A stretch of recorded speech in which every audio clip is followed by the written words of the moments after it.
السلام علیکم۔ آج کا یہ ویڈیو بڑا ہی انٹرسٹنگ ہے کیونکہ آج کی ویڈیو میں ہم جانیں گے کہ اللہ تعالیٰ نے گدھے کو کیوں پیدا فرمایا۔ اسلام میں گدھے کا گوشت کھانا حلال تھا، پھر بعد میں اسے کیوں حرام کیا گیا۔ حضرت محمد صلی اللہ علیہ وسلم نے گدھے کی آواز سننے کے بعد اللہ کی پناہ مانگنے کا حکم کیوں دیا۔ ہمارے پیارے نبی حضرت محمد صلی اللہ علیہ وسلم کے پاس کتنے گدھے تھے اور ان کے نام کیا تھے اور ان کی کیا اسپیشلٹی تھی، ہم آپ کو بتائیں گے کہ اللہ تعالیٰ نے ایک مردہ گدھے کو 100 سالوں کے بعد واپس کیسے زندہ کیا۔ اللہ تعالیٰ نے گدھے کا ذکر قرآن مجید میں کیوں کیا۔ گدھے کو عربی میں حمار کہا جاتا ہے اور اس جانور کا ذکر قرآن مجید میں 1 سے زیادہ مرتبہ موجود ہے۔ گدھا ایک ایسا جانور ہے جو 4 پیروں والوں میں گھوڑے کی نسل سے تعلق رکھتا ہے۔ اکثر گدھوں کا استعمال مزدوری کرنے کے لیے کیا جاتا ہے۔ اب سوال آتا ہے کہ اللہ تعالیٰ نے گدھے کو کیوں پیدا کیا۔ اللہ نے انسان کو اشرف المخلوق بنایا ہے اور انسان کے تابع ہر چیز کر دی ہے، اور اللہ تعالیٰ کی گدھے کو تخلیق فرمانے میں بھی یہی حکمت پوشیدہ ہے تاکہ انسان اس سے فائدہ حاصل کر سکے، اپنے کام کروا سکے اور اس کی سواری کر سکے۔ جیسے کہ اللہ تعالیٰ قرآن مجید میں ارشاد فرماتا ہے کہ اسی نے تمہارے لیے چوپائے پیدا کیے، گرم لباس ہے اور بہت نفع ہے، اور بعض تمہارے کھانے میں کام آتے ہیں۔ گدھا ایک فیمس جانور ہے جو بہت پہلے سے انسانوں کے کاموں میں آسانی کے لیے استعمال میں آتا ہے۔ اب بات آتی ہے کہ گدھے کا گوشت کب حرام کیا گیا۔ اب حرام کیا گیا تو اس سے پہلے کیا وہ حلال تھا؟ تو اللہ کے پیارے نبی حضرت محمد صلی اللہ علیہ وسلم نے جنگ کے خیبر کے موقع پر پالتو گدھے کے گوشت کو حرام قرار دیا تھا۔ حضرت جابر بن عبداللہ رضی اللہ تعالی عنہ سے روایت ہے کہ رسول اللہ صلی اللہ علیہ وسلم نے گھریلو گدھے کے گوشت سے منع کر دیا اور گھوڑے کے گوشت کی اجازت دی۔ عبداللہ بن ابی حوفہ رضی اللہ تعالی عنہ فرماتے ہیں کہ جنگ خیبر کے راتوں میں ہم بھوک سے شکار ہو گئے۔ جب خیبر کے جنگ کا دن آیا تو ہم پالتو گدھوں پر ٹوٹ پڑے۔ جب ہماری دیگے میں گوشت ابل رہا تھا تو اعلان کرنے والے نے اعلان کیا کہ یہ دیگ الٹ دو اور پالتو گدھے کے گوشت میں سے کچھ بھی نہ کھاؤ۔ ابو سالبہ رضی اللہ تعالی عنہ فرماتے ہیں کہ رسول اللہ صلی اللہ علیہ وسلم نے گھریلو گدھے کا گوشت حرام قرار دیا ہے۔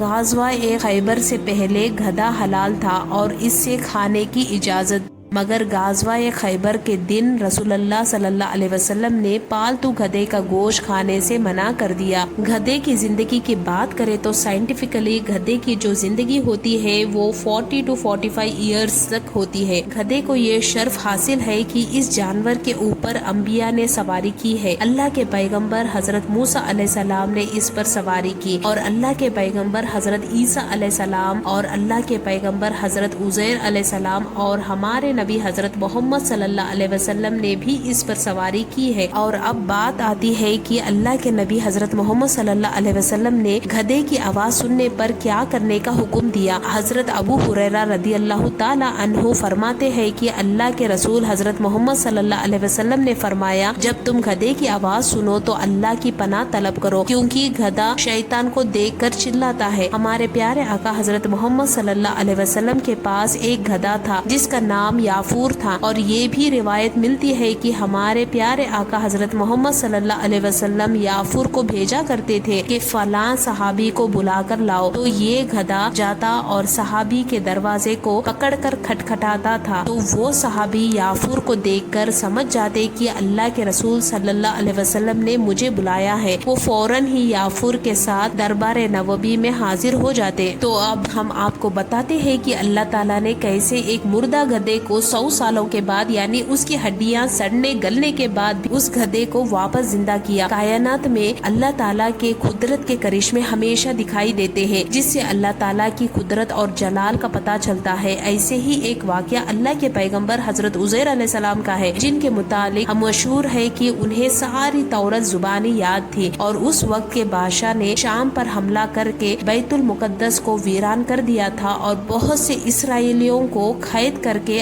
اپنے ساتھ لے گیا تھا ان میں حضرت عزیر علیہ السلام بھی تھے۔ کچھ مدت بعد دوبارہ رہائی ہوئی، پھر وہ واپس اپنے وطن آ رہے تھے کہ راستے میں ایک اجڑا ہوا شہر دیکھا جو اس وقت کے بادشاہ کے نتیجے میں ویران ہوا تھا۔ اسے دیکھ کر آپ کے دل میں یہ خیال آیا کہ اللہ تعالیٰ اس بستی کو کب اور کیسے آباد کرے گا؟ کیا یہ ممکن ہے کہ اس بستی کی رونق اپنی پرانی حالت میں واپس آ جائے؟ اس وقت آپ علیہ السلام ایک گدھے پر سوار تھے اور آپ کے پاس کچھ بھی سامان نہیں تھا۔ اس خیال کے آتے ہی اللہ تعالیٰ نے آپ کی روح قبض کر لی اور پورے 100 سال موت کی نیند سلا کر پھر آپ کو دوبارہ زندہ کیا اور پوچھا کتنی مدت اس خیال میں پڑے رہے ہو؟ تو حضرت عزیر علیہ السلام کے پاس سورج کے سوا وقت معلوم کرنے کا دوسرا کوئی ذریعہ نہیں تھا سوائے سورج کے۔ جب چلے تھے تب پہلا پہر تھا اور اب دوسرا پہر ہے۔ آپ نے کہا یہ بس دن کا کچھ حصہ یا دوسرا دن کا ہو سکتا ہے۔ اللہ تعالیٰ نے فرمایا دیکھو تم 100 سال یہاں پر پڑے رہے۔ جب حضرت عزیر علیہ السلام نے اپنا بدن اور جسمانی حالت دیکھی تو کہا یہ وہی دن ہے جب مجھے نیند آئی تھی، لیکن جب آپ نے اپنے گدھے کی طرف دیکھا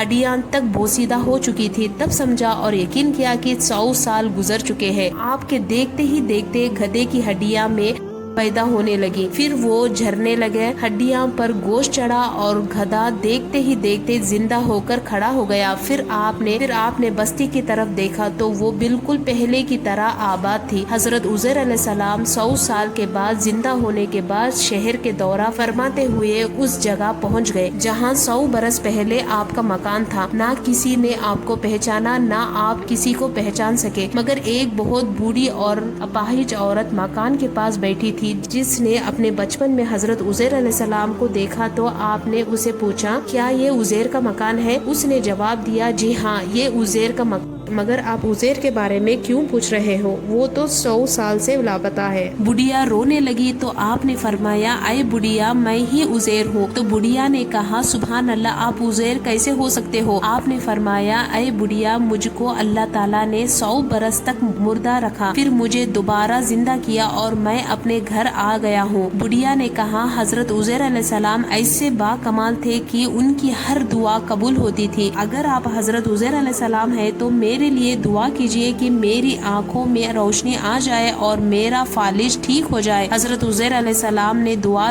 تو بڑھیا کی آنکھیں ٹھیک ہو گئی اور اس کا فالج بھی ٹھیک ہو گیا، اور اس بڑھیا نے غور سے آپ کو دیکھا اور پہچان لیا اور بول اٹھی میں شہادت دیتی ہوں کہ آپ یقیناً حضرت عزیر علیہ السلام ہی ہیں۔ پھر وہ بڑھیا آپ کو لے کر بنی اسرائیل کے محلے میں گئی۔ اتفاق سے اس وقت سب لوگ ایک مجلس میں موجود تھے، اسی مجلس میں آپ کا بیٹا بھی موجود تھا جو 118 برس کا ہو چکا تھا، اور آپ کے چند پوتے بھی تھے جو سب بوڑھے ہو چکے تھے۔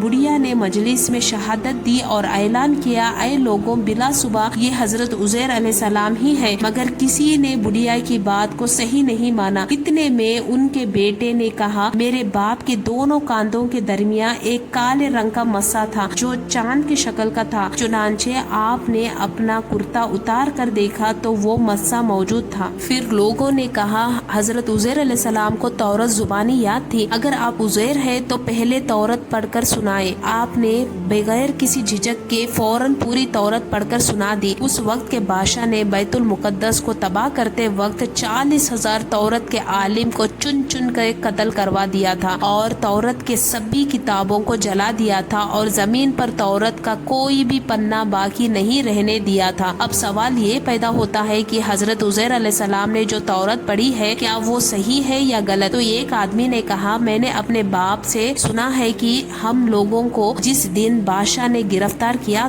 اس دن ایک ویرانے میں ایک انگور کی جڑ میں تورات کی ایک صف دفن کر دی گئی تھی۔ اگر تم میرے دادا کے انگور کی جگہ نشاندہی کر دو تو میں تورات کی ایک جلد برآمد کر دوں گا، اس وقت پتا چل جائے گا کہ حضرت عزیر علیہ السلام نے جو تورات پڑھی ہے وہ صحیح ہے یا غلط۔ چنانچہ لوگوں نے تلاش کر کے اور زمین کھود کر تورات کی ایک جلد نکال دی جو حرف با حرف